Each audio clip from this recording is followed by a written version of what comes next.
Sekiranya seorang itu sering melakukan dosa, dalam masa yang sama dia mohon ampun juga kepada Allah. Syarat taubat 3. Pertama, an-nadamu fil qalbi, menyesal dalam hati. Yang kedua, al-iqraru bil lisani, diucapkan dengan lidah, astaghfirullah. Agak panjang, astaghfirullahalazim.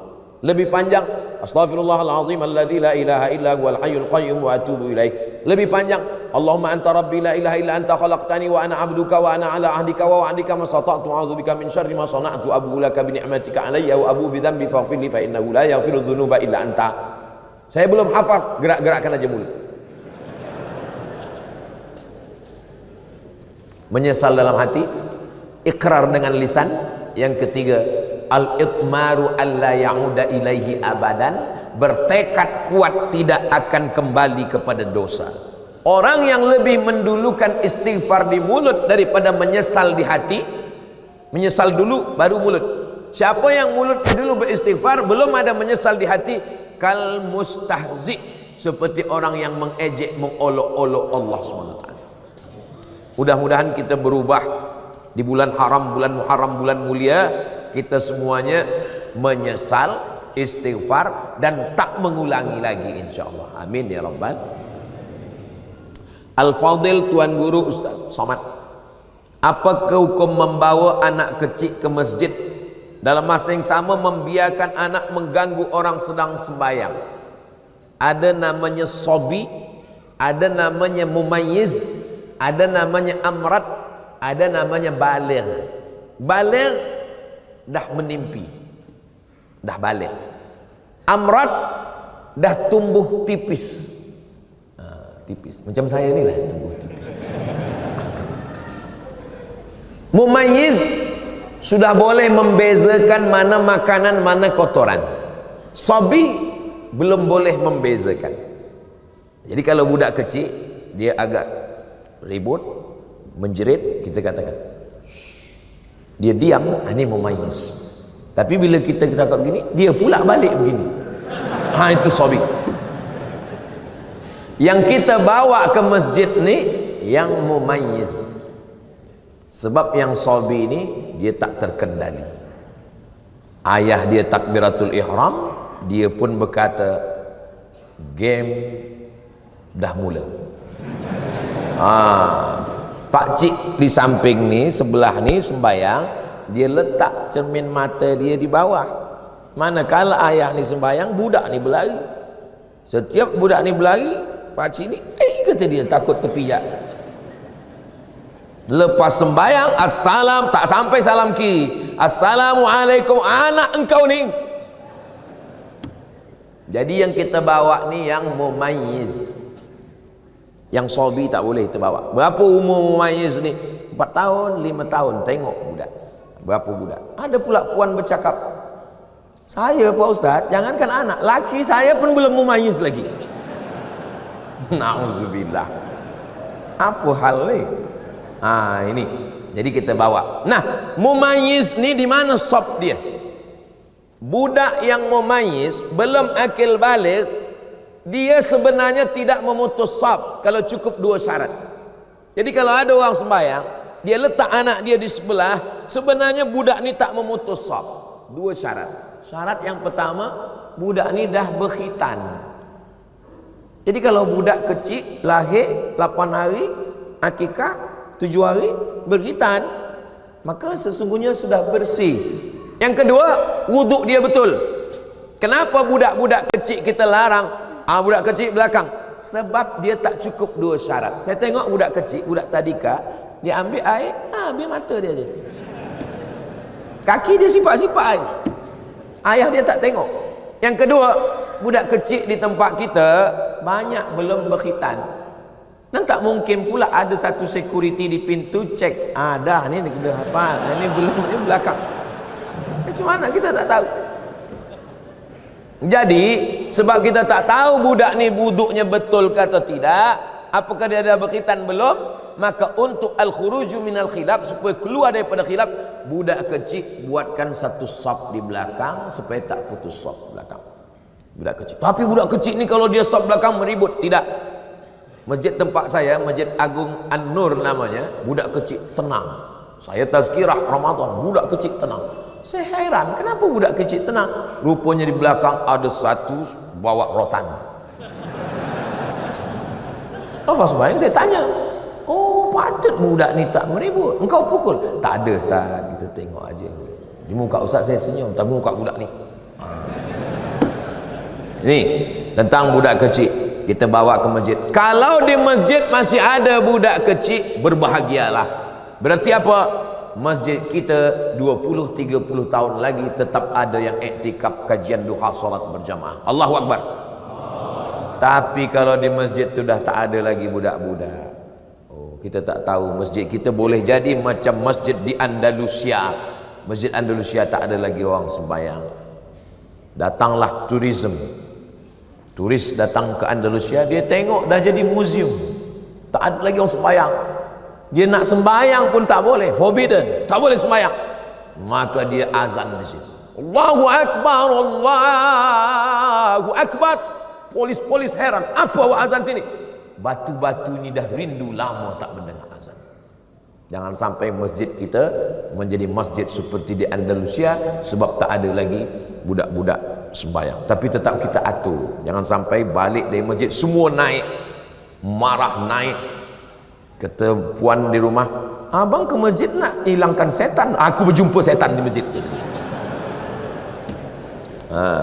Tiga, yang berbahagia Ustaz, apa hukum selepas solat terus melihat handphone? Assalamualaikum warahmatullahi, Assalamualaikum warahmatullahi. Bini aku suruh cepat balik. Ada orang tanya saya, Ustaz Somad, apa hukumnya lelaki takut pada isteri? Kata saya, lelaki yang takut pada isteri, nanti bila dia mati, dia tak kena azab kubur. Sebab apa? Sebab dia dah terlalu kena azab di dunia.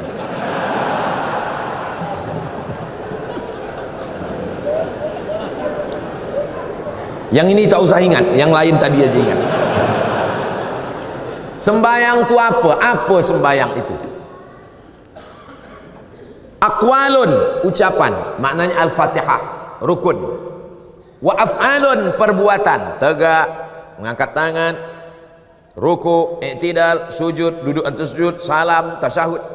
Mufattatahatun bitakbir, dibuka dengan takbiratul ihram. Wa muhtatamatun bitaslim, ditutup dengan salam. Itulah sembahyang. Assalamualaikum warahmatullahi, Assalamualaikum warahmatullahi. Sembahyang dah selesai. Tapi dia tak ikut sunnah. Sunnah paling elok doa. Bila doa yang paling afdal ya Rasulullah? Ba'dal maktubah, ba'dal faridah, selepas solat fardu berdoa, berzikir dulu. Astaghfirullahaladzim, subhanallah, subhanallah, subhanallah, alhamdulillah, alhamdulillah, Allahu Akbar, Allahu Akbar. Habis itu berdoa. Kenapa tak berzikir? Bila kita berzikir, malaikat-malaikat turun. Malaikat menengok orang berzikir, memanggil malaikat yang lain, halummu ila hajatikum. Inilah yang kamu hajatkan, yang kamu cari-cari. Malaikat pun ikut berzikir dan mengaminkan doa. Doa kita itu pun diaminkan. Ad-da'i yang berdoa, wal mu'ammin yang mengaminkan, fil ajri sawa, balasannya sama, maka aminkan. Allahumma inna nas'aluka salamatan fid din, amin. Aminkan. Ini banyak sekarang tak mengaminkan. Bila ditanya, kenapa engkau tak aminkan doa imam? Imam tu minta hujan Ustaz, saya berniaga ais krim.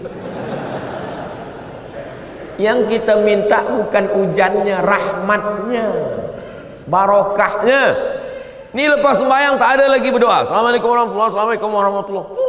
Macam ayam nampak padi. Kenapa engkau tak berdoa? Kenapa awak tak berdoa? Doa yang lama aja belum terkabul lagi. Berdoa. Kata Imam Sayyidina Umar bin Khattab, aku tetap berdoa karena doa itu adalah ibadah. Doa silahul mu'min. Nah, jadi adab dia kurang adab dia. Ustaz, bagaimana kita nak tahu kita rasa Allah ni redha dengan kehidupan kita? Dalam kitab Ar-Risalah Al-Qushairiyah kata ulama, aku tahu bila Allah ridha pada aku. Macam mana engkau tahu bila Allah ridha pada engkau? Aku tak tahu sembahyangku diterima Allah atau tidak. Aku tak tahu hajiku diterima Allah atau tidak. Tapi aku tahu bila Allah ridha pada aku. Macam mana engkau tahu? Bila aku ridha menerima takdir Allah, maka saat itu Allah ridha kepada aku.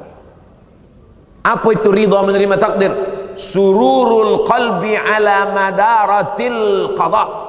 Hati senang, hati bahagia menerima ketetapan Allah Subhanahu wa taala. Ini berat. Banyak orang hanya pada level sabar. Kalau sabar itu hanya menahan tapi tak bahagia.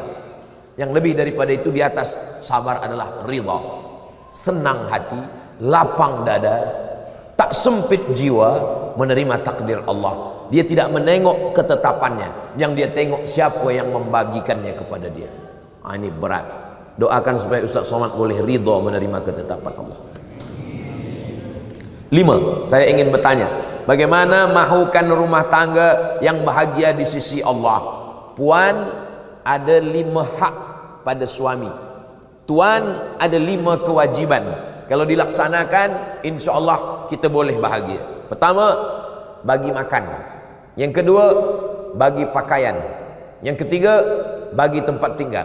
Yang keempat, bagi pendidikan. Yang kelima, bagi perhatian. Sebab perempuan ni nak diperhatikan. Dia tak pernah memuji saya, Ustaz. Ada orang lain yang puji, hati saya terpaut.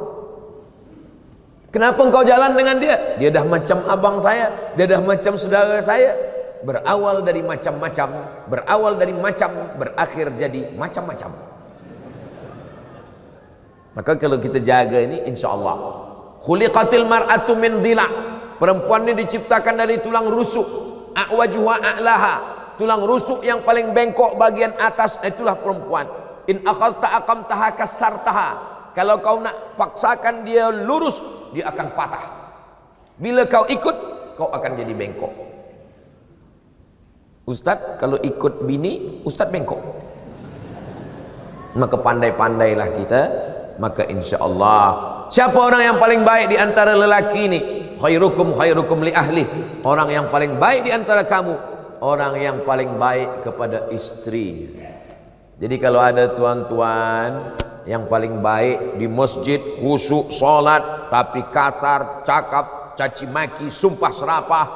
Kalau dia pergi dengan kawan, kawan ni bawa air, tumpah air, dia senyum. Tak apa, tak apa, kita ambil air lagi. Tapi kalau bini tumpah, mana mata dulu. Bila sakit, bukan kawan datang, bini lah yang datang. Sakit di hospital, bini datang, suap. Makan ya bang, sabar bang, sabar. Insya Allah sebelum hari Jumat selesai ni, insya Allah. Bila kita baik, dia suap baik. Tapi bila kita kasar, makan. Udah sakit, tak mati-mati pula lagi. Betul tak puan? Betul kata puan. Rasa puas hati saya pagi ni, Ustaz. 6. Zaman saya muda-muda dulu selalu tinggalkan sembahyang. Bagaimana nak mengqadaknya, Ustaz? Selepas satu sembahyang qadak. Lepas zuhur qadak zuhur. Usalli fardhu zuhri 4 rakaatin qadaan. Lepas asar qadak asar. Tapi untuk asar jangan qadak di masjid, di rumah. Bila kita qadak di masjid, nanti kawan berbisik, siapa ni? ISIS. Sesat ni. Dia tanya pula, sembahyang apa engkau? Mana ada sembahyang sunat? Siapa ajarkan engkau? Ustaz Somad. Aku dah cakap lama, Ustaz tu sesat. Maghrib, usalli fardal maghribi 3 rakaatin qadaan. Bukan maknanya saya bagi makna qada ni kita ringan-ringankan saja sembahyang. Jam sikit tak sembahyang, mengantuk sikit tak sembahyang. Maknanya supaya kita jaga jangan sampai tinggal sembahyang. La kafarata laha illa dzalik. Sembahyang tak boleh ditebus dengan puasa. Sembahyang tak boleh hapus dengan umrah. Illa dzalik, mesti dengan sembahyang. Sepakat 4 mazhab ittifaq. Hanafi, Maliki, Syafi'i, Hambali, sembahyang mesti diqada. Tapi kata ustaz kami tak perlu qada. Ibnu Taimiyah kata, Ibnu Taimiyah tak perlu qada, istighfar saja. Tapi dia keluar daripada 4 mazhab. Kita pakai 4 mazhab, wajib diqada. Tapi jangan sebab tazkirah di Bukit Jelutong ni, esok semua office kosong. Kemana semua? Semua mengqadha. Qadha tu lepas satu sembahyang, qadha. Berapa tahun tak sembahyang? 10 tahun. 10 tahun qadha. Lepas satu sembahyang. Bila saya mati, setahun mati, alhamdulillah, selesai insya-Allah. Begitu cara qadha. Ustaz, adakah berdosa orang yang bekerja di tempat yang ada jual minum arak? Kalau ada orang jual arak, kita mesti tegah, kita mesti larang. Kita bukan ikut di dalam. Kata kita ikut berdalam bersyubhat, nanti bila kena azab, kita pun ikut kena azabnya. Mana dalilnya?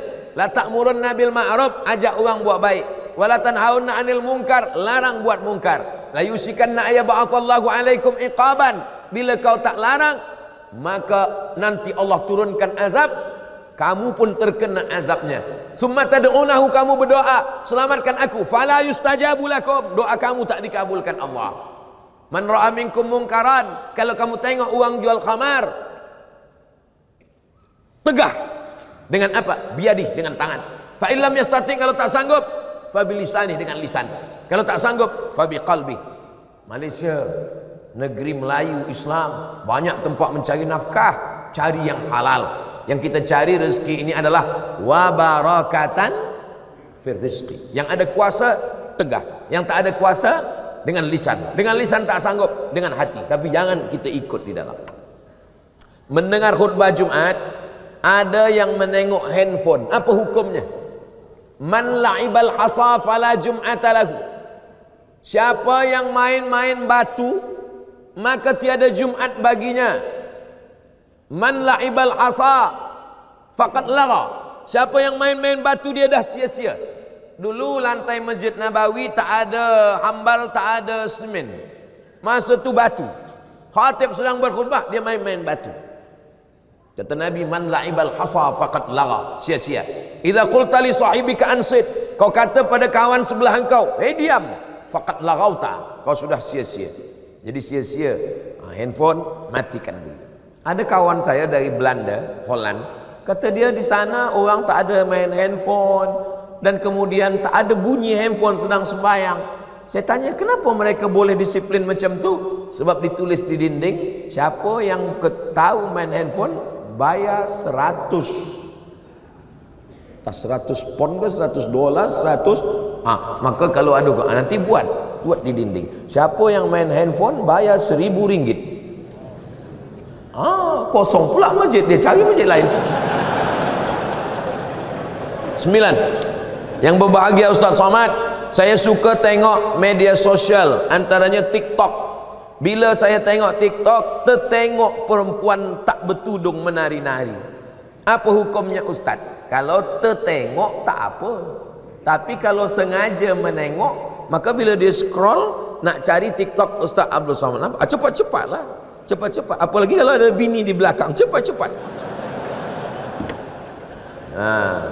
Dulu orang sangka bila dibuat WhatsApp ini, orang Islam akan rosak sebab dia akan share video yang tak baik. Rupanya yang di-share orang video tazkirah, solawat. Dulu sangka orang dibuat TikTok, awal-awal muncul TikTok, umat Islam akan rosak dengan TikTok. Rupanya sekarang TikTok pula isinya dakwah macam-macam. Jadi semua menjadi Islamik. YouTube Islamik, TikTok Islamik. Maka yang Islamik yang ditengok. Kata Sayyidina Ali, la tatbi'in nazratan nazrata. Kalau mata engkau tertengok, maka cepat palingkan. Pandangan yang kedua, laka. Pandangan yang kedua, alaika. Yang pertama, untuk engkau. Yang kedua, engkau akan dihisab. Maknanya, kalau tertengok, palingkan. Ada juga orang salah faham dengan hadis ni. Kalau tertengok, jangan berkedip. Itu tak betul. Last 10. Saya keliru pahaman ahli sunnah wal jamaah dan pahaman wahabi. Boleh Ustaz terangkan? Panjang. Saya ringkaskan pada 3. Dia menengok saya sebagai pelaku bid'ah. Kalau bid'ah dalalah, kalau dalalah finnar.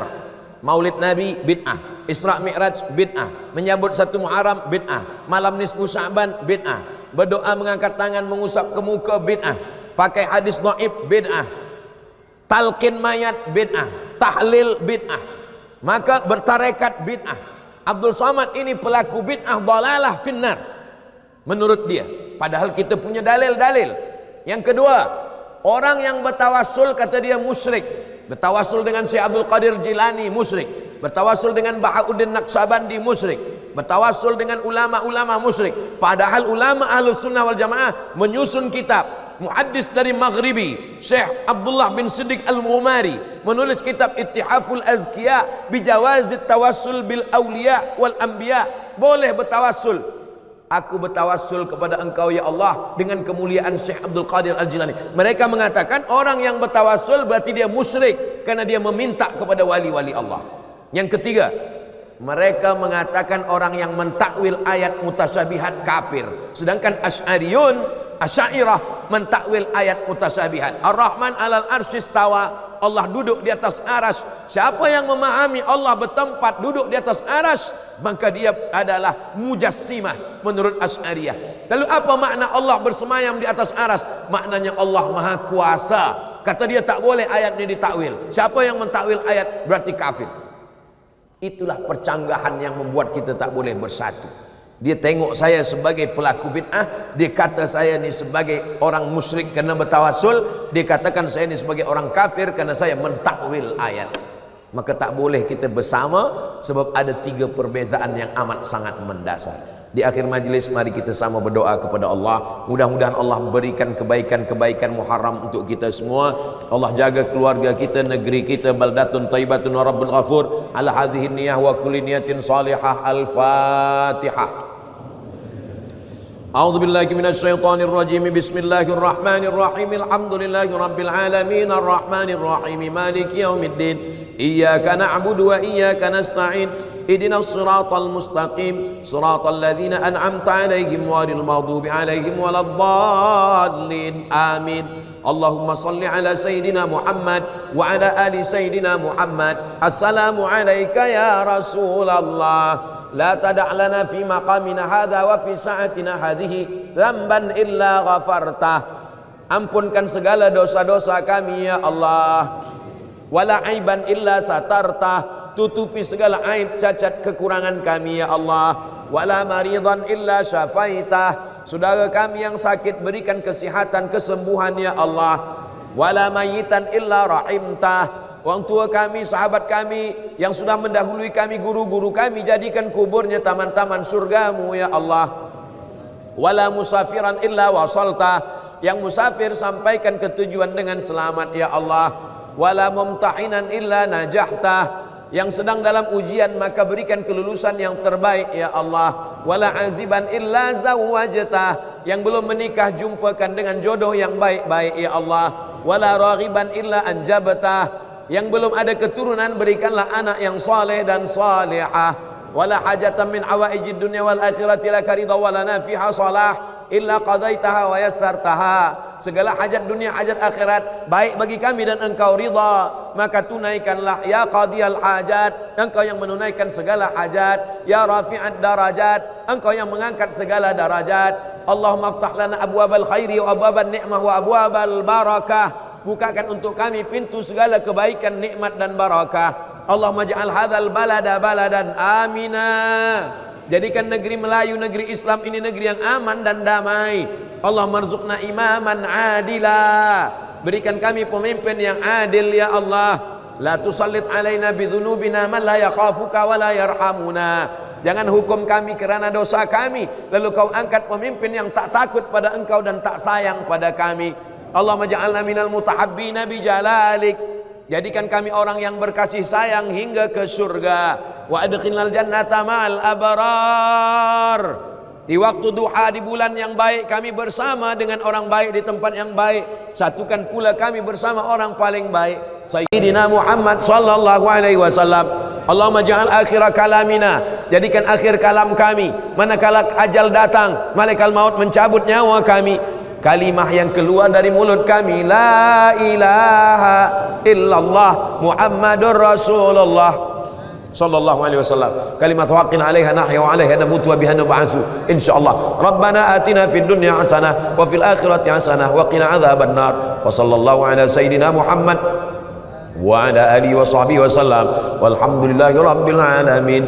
Taqabbalallahu minkum minna wa minkum taqabbal ya karim. Terima kasih segala perhatian, mohon maaf segala kekhilafan dan kesilapan. Aku qauli hadza astaghfirullah li wa lakum. Saya akan kembali ke Sumatera, ke Indonesia, ke Riau. Kita tak pernah berpisah kerana kita selalu bersama dalam doa, saling mendoakan. Wassalamualaikum warahmatullahi wabarakatuh.